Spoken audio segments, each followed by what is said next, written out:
Hello everyone, Assalamu alaikum. This is Faruk here once again. I hope you are all well by the mercy of Almighty Allah. Welcome to my channel Faruk's English. Today I am going to discuss about an important structure. If you can learn this structure, you could be able to make thousands of sentences by yourselves. My dear brother and sister, let's begin our today's lesson. প্রথম যে সংজ্ঞাটি দেওয়া আছে সেটা হলো দুটি কাজের মধ্যে একটি কাজকে বেশি গুরুত্ব বা জোর দেওয়া বোঝালে তার গঠন হবে প্রথমত বলবে সাবজেক্ট, তারপর হ্যাড রেদার অথবা আপনি বসাতে পারেন উড রেদার। এরপর লেখা আছে ভার্বের ওয়ান, তারপর দেন, তারপর পরই আমরা বসাবো যদি ভার্বের ওয়ান থাকে মানে আরেকটি ভার্ব থাকে সেটা ভার্বের ওয়ান বসাবো, আর যদি ভার্ব না থাকে তাহলে এক্সটেনশন মানে বাড়তি অংশ থাকবে, সেটা সাবজেক্ট হতে পারে, অবজেক্ট হতে পারে ইত্যাদি, আমরা এক্সটেনশন বসাবো। আসুন চলে যাই প্রথম উদাহরণগুলোতে। উদাহরণগুলোতে লেখা আছে প্রথমত আমি বরং তার কথা শুনবো কিন্তু তোমাকে নয়। 2 নম্বর উদাহরণে আছে আমি বরং মারা যাব তবু ভিক্ষা করব না।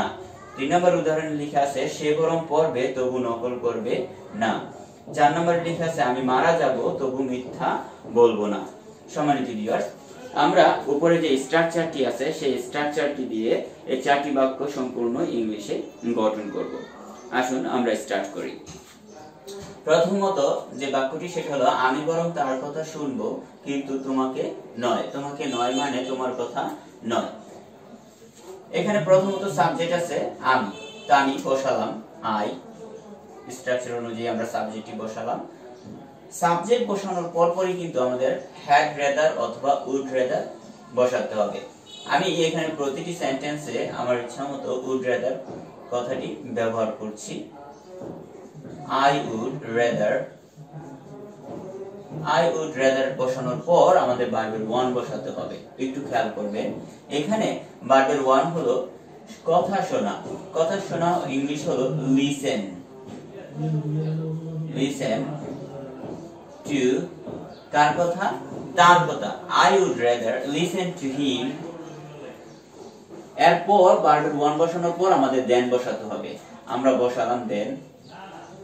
I would rather listen to him than তোমাকে নয় মানে than you, মানে তোমার কথা শুনবো না তার কথা শুনবো। সহজে বাক্যটি বলতে গেলে এমন। আমি আবারও বলে দিচ্ছি I would rather listen to him than you। আমি বরং তার কথা শুনবো কিন্তু তোমাকে নয়। 2 নম্বর উদাহরণ আমি বরং মারা যাব তবু ভিক্ষা করব না। আসুন আমরা স্ট্রাকচারের মাধ্যমে 2 নম্বর বাক্যটিও সমাধান করি।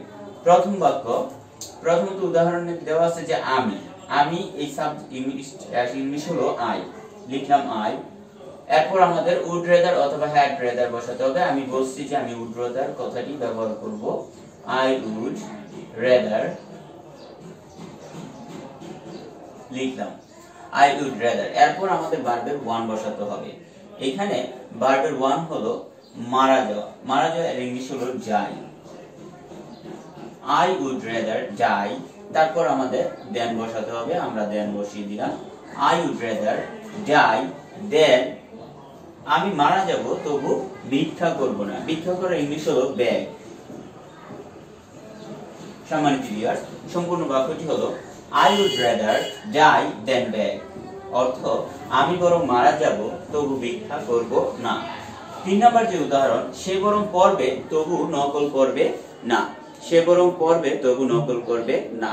এই যে বাক্যটি বাংলা বাক্যটিকে আমরা স্ট্রাকচারের মাধ্যমে ইংলিশে অনুবাদ করে দিব। ইংলিশ অনুবাদ হলো প্রথমত সাবজেক্ট আছে সে এর ইংলিশ হলো হি। আমি বসালাম হি। হি এর সাথে সাথে আমাদের সাবজেক্ট বসানোর পর উড রেদার লিখতে হবে। আমি বসালাম would rather. He would rather কি করবে সে? এখন ভার্বের প্রেজেন্ট ফর্ম বসাতে হবে। ভার্বের ওয়ান হলো পড়া। He would rather read. তারপরে আমাদের বসাতে হয় then. He would rather read then কি করবে না? কপি মানে নকল। লিখলাম he would rather read than copy। সে বরং পড়বে তবু নকল করবে না। এবার আমরা চলে যাচ্ছি লাস্ট এক্সাম্পলে। লাস্ট এক্সাম্পলটি হলো আমি মারা যাব তবু মিথ্যা বলবো না। এখানে প্রথমত যেই সাবজেক্টটি আছে আমি এর ইংলিশ হলো আই, এরপর সাবজেক্ট পরপরই আমাদের উড রেদার অথবা হ্যাড রেদার বসাতে হয়। আমি সবসময় উড রেদার কথাটি সবচেয়ে বেশি ব্যবহার করি, এখানে ব্যবহার করলাম would rather. I would rather, আমি কি হব, মারা যাব। মারা যাব ইংলিশ হলো die. I would rather die, then বসালাম দেন, তারপর ভার্বের ওয়ান বসাতে হবে। ভার্বের ওয়ান এখানে কি আছে, মিথ্যা বলবো না। আই উড রেদার ডাই দেন টেল আ লাই। আমাদের বাক্যটি কমপ্লিট হয়ে গেল। আই উড রেদার ডাই দেন টেল আ লাই, আমি বরং মারা যাব তবু মিথ্যা বলবো না।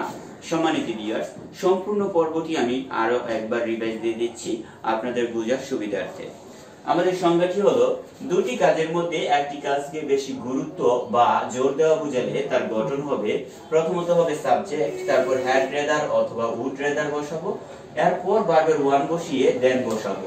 তারপর আমাদের যদি ভার্ব আরো থাকে সেই ভার্বের প্রেজেন্ট ফর্ম হবে, আর যদি না থাকে এক্সটেনশন মানে বাড়তি অংশ বসাবো। তো প্রথম উদাহরণটি দেওয়া ছিল, আমি বরং তার কথা শুনবো কিন্তু তোমাকে নয়। সলিউশনটা হলো, I would rather listen to him than you, আমি বরং তার কথা শুনবো কিন্তু তোমাকে নয়। নেক্সট, আমি বরং মারা যাব তবু ভিক্ষা করব না। I would rather die than beg। 3 নম্বর উদাহরণ, সে বরং পড়বে তবু নকল করবে না। He would rather read than copy। তারপর লেখা আছে, আমি মারা যাব তবু মিথ্যা বলবো না। I would rather die than tell a lie। সম্মানিত ভিউয়ার্স, আশা করি আজকের পর্বটি আপনাদের অত্যন্ত ভালো লেগেছে। আজকের পর্ব নিয়ে যদি আপনাদের কোনো প্রশ্ন থাকে তাহলে কমেন্ট করে জানাতে পারেন আজকের ভিডিও কমেন্ট বক্সে। ইনশাআল্লাহ দেখা হবে নেক্সট টাইমে, কথা হবে আরো নতুন একটি পর্বে। সে পর্যন্ত সবাই ভালো থাকুন, সুস্থ থাকুন, ফারুক ইংলিশের সাথেই থাকুন। আল্লাহ হাফেজ।